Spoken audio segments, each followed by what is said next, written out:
সারাদিন বিভিন্ন রকম আচার খাস, এটাকে কি বলা হয়? এটা তো আচার প্রেমী বলা হয়। বলে যে না আম্মু, এটা তো আচার প্রেম না, এটা হচ্ছে আচারের প্রতি রুচি।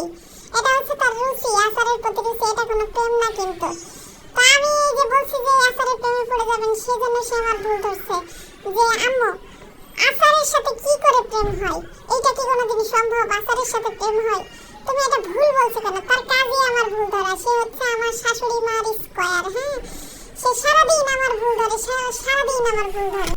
যাই হোক, সে আমারে বলে দিচ্ছে মা ভিডিও এডিট করে সঠিকভাবে আবার ভিডিও আপলোড করো এবং সেখানে ভয়েসটাই ভালো করে ভয়েস দিও এবং বলে দিও আচারের সাথে কোনো প্রেম হয় না, এটা হচ্ছে আচারের প্রতি রুচি, এটাকে আচারের প্রতি প্রেম বলা হয় না। সেটাই আর কি বলে দিলাম।